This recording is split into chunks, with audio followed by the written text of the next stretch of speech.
मैं राजूदान चारण, उपनाम राजेश विद्रोही, राजस्थानी काव्यधारा में आपका हार्दिक स्वागत करता हूँ।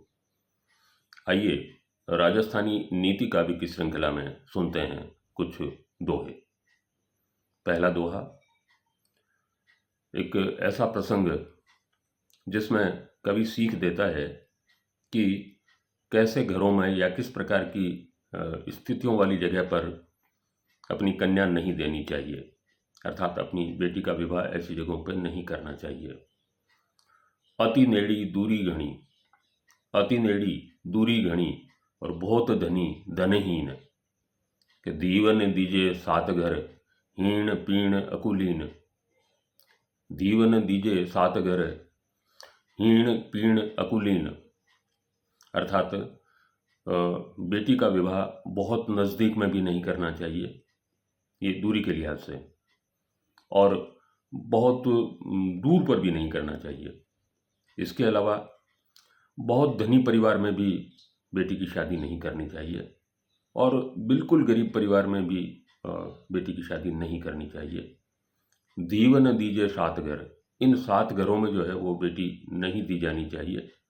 बहुत नज़दीक भी नहीं, बहुत दूर भी नहीं, बहुत ज़्यादा धनिक परिवार में भी नहीं, एकदम गरीब परिवार में भी नहीं, और हीण पीण अकुलीन, किसी भी दृष्टि से अगर वर जो है वो हीण है, अर्थात जैसे शारीरिक या मानसिक स्थिति उसकी अगर जो है ठीक नहीं है, या अगर वो किसी भी तरह के नशे का आदी है, पीण, हीण पीण और अकुलीन, और अगर वो कुलीन नहीं है, तो ऐसे घरों में, सात घरों में जो है बेटी नहीं दी जानी चाहिए।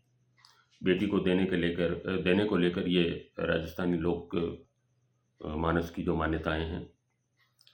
और एक दोहा कि ठग करमेती, करमेती या कामेती दोनों शब्द प्रचलित हैं। ठग करमेती ठोट गुर और चुगल न कीजे सैण, के चोर न कीजे बाहरू ए बिशपत का बैण। ये बृहस्पति के वचन हैं, बृहस्पति के वचन हैं। बृहस्पति जो देवताओं के गुरु माने जाते हैं, और मैं नहीं समझता कि उनसे बेहतरीन नीति की शिक्षा कोई दे सकता है। तो बृहस्पति के हवाले से ये बात कही गई है कि ठग कामेती और ठोट गुर, यानी जो व्यक्ति ठग है या ठग वृत्ति का है उसको कभी भी अपने यहाँ काम पर नहीं रखें। और ठोट गुर, ठोट मतलब जो है वो मूढ़, मूर्ख, अज्ञानी, ऐसे लोगों को कभी गुरु नहीं बनाना चाहिए। और चुगल न कीजे सैण, और कभी भी चुगली करने वाले लोग, चुगलखोरों से कभी भी मित्रता नहीं करनी चाहिए। और चोर न कीजे बाहरू, रक्षा करने के लिए या हिफाजत करने के लिए कभी चोर का चयन नहीं किया जाना चाहिए। चोर न कीजे बाहरू ए बिशपत का बैण, ये बृहस्पति की सीख है, बृहस्पति अर्थात देवगुरु।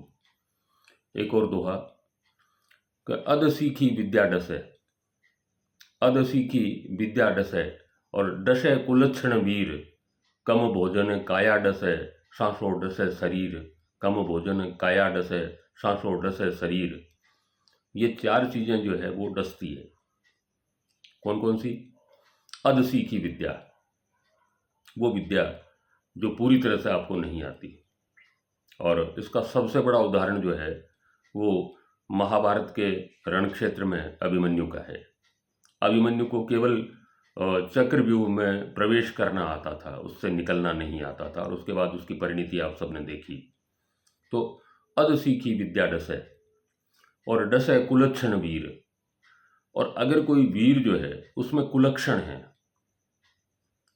तो वो उसके लिए हमेशा घातक होते हैं। और कम भोजन काया डसे, अगर आवश्यकता से कम भोजन आप लेते हैं तो वो शरीर के लिए बहुत हानिकारक है।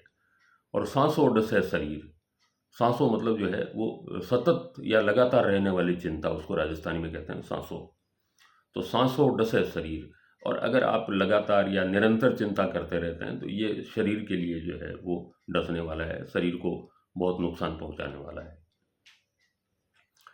एक और प्रसंग, कि बैर न कुल को बीसरे रजपूता घर रीत, ये एक ऐतिहासिक हमारी जो प्रवृत्ति रही है, खासतौर पे राजपूत समुदाय की, उसकी तरफ इशारा करते हुए कवि एक बहुत महत्वपूर्ण बात कहता है, जो आज भी उतनी ही समीचीन है।